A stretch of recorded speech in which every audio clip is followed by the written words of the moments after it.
Hey, what's up everybody, and welcome back to Drums and Drams. My name is Cameron, and today we're going to be taking a look at this brand new Sam Houston 15-year-old bourbon.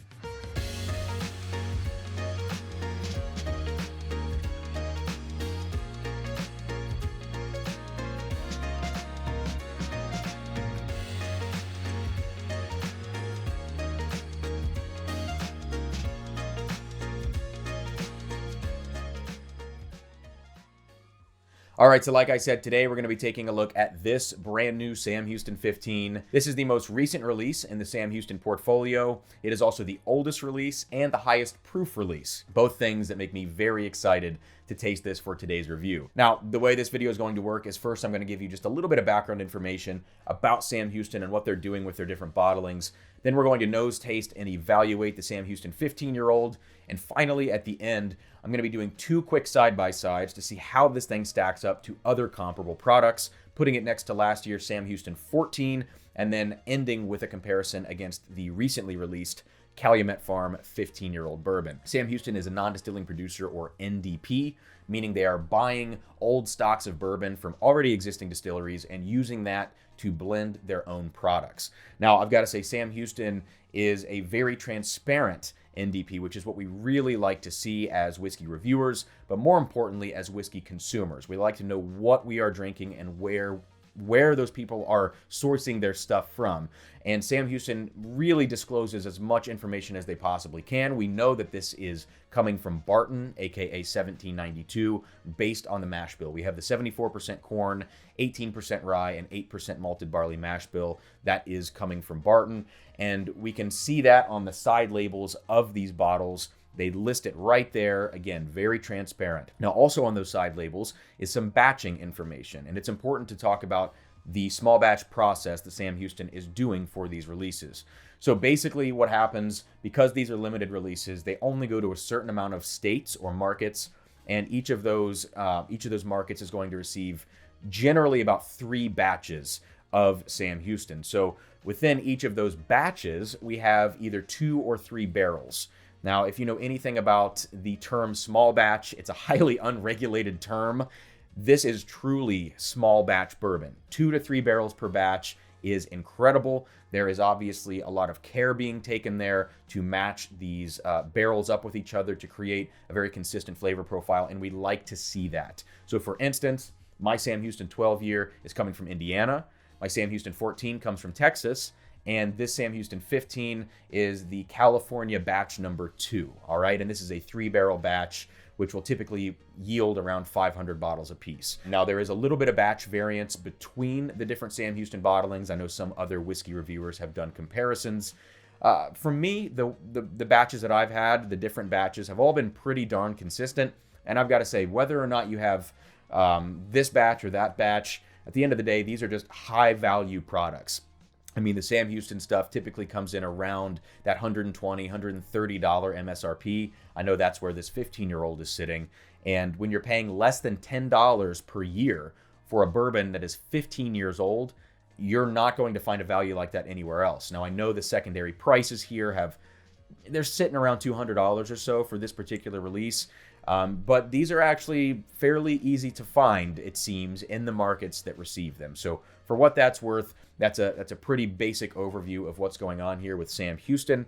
We're going to go ahead and get right into this now with the tasting portion of the video. So let's go ahead and check out this Sam Houston 15 on the nose and see what we get.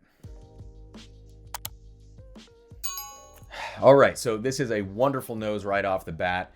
As you would expect from something with this amount of age, you're getting just a ton of oak and a ton of cherry going on here, if you're familiar with that sort of old Barton profile. But also, I've got to say, there's something bright on the nose here, something inviting.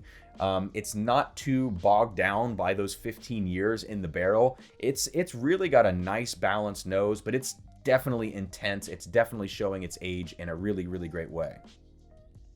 Yeah, so like I said, oak and cherry right away. There's a great cinnamon profile on here, and really sort of an overall baking spice profile that gives you some pie crust type vibes. There's also some vanilla, which vanilla is not a note that I tend to get on really old bourbons, but this one's got a nice little vanilla bean, vanilla ice cream type note. Yeah, almost maybe some maple syrup going on in here. There's a great barrel char aspect to this, a great sort of smokiness, like barrel char smokiness, not peat smoke. It's not like that at all. But again, a really great combination of mostly dark notes, but also balanced out with some lighter, more inviting aromas. I mean, I really dig this right now. Yeah, there's a little bit of that Barton banana going on in here. I tend to think at this age, I've talked about this before on other videos, that that banana note in Barton, when it gets this old, it almost smells like furniture polish to me a little bit. And then for those of you who have heard me talk again about Barton products, there is a flat Dr. Pepper or flat cherry Dr. Pepper aspect to this, where you get that sort of very rich, viscous cherry syrup note, but you also get that sort of peppery Dr. Pepper spice in here. So overall, again, a really great nose, showing its age, still inviting. I dig it. Let's try it on the palate now. Cheers. Wow. That is amazing. I mean, the proof here is spot on. It is a perfect proof for this bottle. And obviously, I'm going to be comparing this to the Sam Houston 14 from last year, which is slightly lower proof, 5 proof points lower. This is hitting just right on the palate. Just the balance of flavors and the alcohol and how it's being delivered is really, really great. And I know I'm going to start talking about some flavors here in a second. But as we get into the finish here on the first sip, it is long, it is lingering. It's got a really great sort of burn in the throat. And a little Kentucky hug here in the chest. Again, it's a perfect drinkable proof. It's not too challenging. It's not going to knock your socks off or anything like that. But for me, I love this sort of 100 to 110 proof for a really solid drinker. Let's do a second sip here. Oh, wow. Yeah, so right up front here on this, it starts pretty woody. You get a really nice pepper and baking spice component with that oak right up front. And as soon as that starts to develop on your palate, you're then met with this really big rush of cherry syrup, that really dark Luxardo cherry type note. And as that's carried into the back palate, I start to get a lot of dark chocolate notes going on in here. Almost a little bit of espresso, because it seems like the chocolate notes, along with sort of a barrel char and that sort of smokiness I talked about on the nose, the chocolate is combining with some of those more burnt and dark characteristics, and it's almost turning to a little bit of espresso or something like that. It's really spectacular. And obviously, I already talked about the finish here. It's really great. I don't know what else to say. I mean, it's the perfect amount of sweet, dark, bitter, spicy. I love this, and it's no secret that I love these old Barton bottlings, but this might be one of the best on the market right now. All right, so now it's time to do some comparisons here. Obviously, at this point, I'm really enjoying the Sam Houston 15, and if we had to end the video now, I would say, yes, it is a near perfect blend of flavor, proof, and age, especially for this old Barton profile. But I think it's going to be important to do some quick comparisons here and put it up against some other similarly aged Barton-sourced bourbons to see how it stacks up. So the first comparison that we're going to be doing right now is with last year's Sam Houston 14 release. Obviously, there's a 1-year age difference here, but there's also a slight proof difference. The 14-year is coming in at 98 proof, whereas the 15-year is actually at 103 proof. So we have a 5 proof point difference.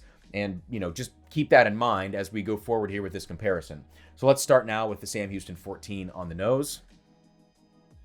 And as you would expect, this is basically just a lighter and sweeter version of the Sam Houston 15. I'm still getting a lot of musty oak, getting a lot of that cherry note going on in here, a slight spice, but, it doesn't nearly have as much intensity as the 15-year.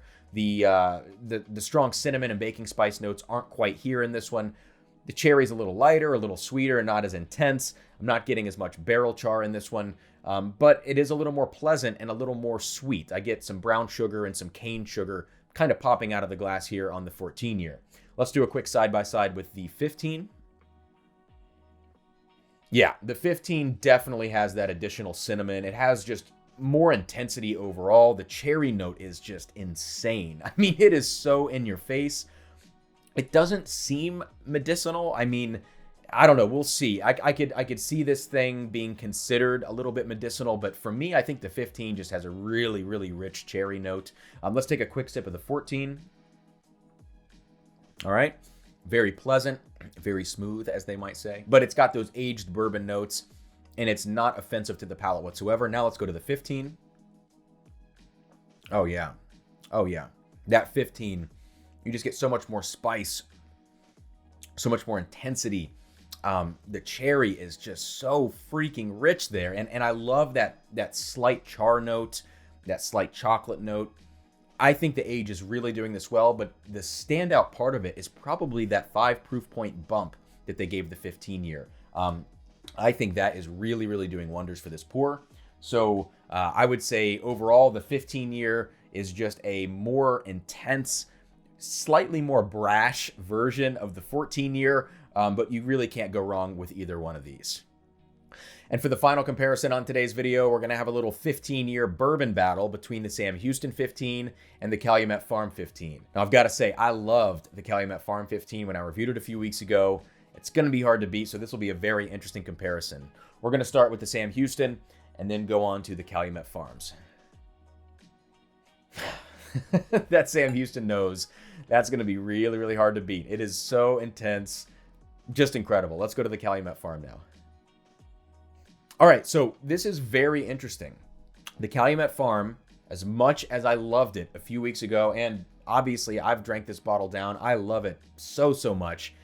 It's coming across a little bit flat on the nose. It's definitely sweeter than the Sam Houston 15, but it's also a little bit more one-dimensional, and like I said, a little bit flat. It doesn't quite have the spice component of the Sam Houston, and, you know, it's 2 proof points higher. You would expect it to be able to sort of deliver on that. It's not really. It seems like on the nose now, compared to the Sam Houston, that it's more like an 8 proof point, 10 proof point difference as opposed to a 2 proof point difference. So let's go ahead and taste this Calumet Farm 15 and see how it does on the palate. This is weird. This is a weird one. On the palate here, really great sort of black pepper pop up front, and then it gets really, really sweet in the mid palate. The cherry is maybe a little bit more medicinal on this one for whatever reason. But yeah, it kind of falls off on the back end, which is not something I noticed when I reviewed this the first time. Let's go to the Sam Houston 15 now on the palate and see how this thing compares. Oh my gosh. Head and shoulders above that Calumet Farm 15. Wow, it's just the extra spice, the extra proof. All of those things are working together and delivering the flavors of this bourbon in just a better, more intense way, and it allows the development on the palate to happen and just be more interesting. So yeah, I don't know. I thought I really loved the Calumet Farm 15, but this Sam Houston 15 is just incredible. All right, so let's go ahead and wrap this thing up now. I'm going to give you my final thoughts. I'm just going to come out and say it. Sam Houston 15 is 100% the front runner of this group. And that's not to say that the Calumet Farm 15 or the Sam Houston 14 are bad pours. No, they are perfectly good. I mean, they're even great in their own right when you have them individually, when you put them in other comparisons. But when you throw this Sam Houston 15 in the mix, it becomes very clear, very fast that this thing offers just an extra level. I mean, this thing goes up to 11 where these others might only go up to 10. It has that extra spice going on. You've heard me talk about this already on this video, those chocolate notes, that barrel char, which is very, very interesting, and the extra proof bump. All of that stuff combines to produce a more interesting pour. It allows the palate to have some really incredible development and have a nice long finish that's appropriate for a 103 proof bourbon. It's just a wonderful sipper, a great special occasion bourbon, and something that I would highly, highly recommend. Now, if you can find it at the MSRP of about $130, I would maybe even go up to $155 or $160 on the shelf if I found this thing. I mean, it's that good. And when you're paying $10 per year for a really ultra-aged bourbon like this, that's not a bad deal at all. So up to $150 or $160 is great. When we start talking about the secondary prices, $200 plus, I don't know. If you're not going to find it in your state, if you're going to have FOMO and you want a really great example, maybe even the best example of what high-aged sourced Barton bourbon can do and can be, yeah, I would understand wanting to snag a bottle of this Sam Houston 15 on the secondary. I'm just, you know, I'm just going to say it. I would get it if you want to pay that $200. But for me, $130 to $160 is my price range on this bottle. It is freaking awesome. That's pretty much all I have to say. So if you haven't already, please like this video, subscribe to the channel, and hit that bell notification. Turn on all notifications to find out when I'm dropping new content and when I'm going live, which is at least once a week. And if you enjoy what you're seeing from Drums and Drams, you want to help support the channel and get some access to, you know, behind the scenes content and to join a community of like-minded people, check out the Drums and Drams Patreon. The link is in the description of this video. Otherwise, I think that's all I've got. I'm going to go ahead and get out of here. I'm going to have a final little pour of this Sam Houston 15 because it's just so, so good. All right, guys, I'll see you later. Cheers from Drums and Drams.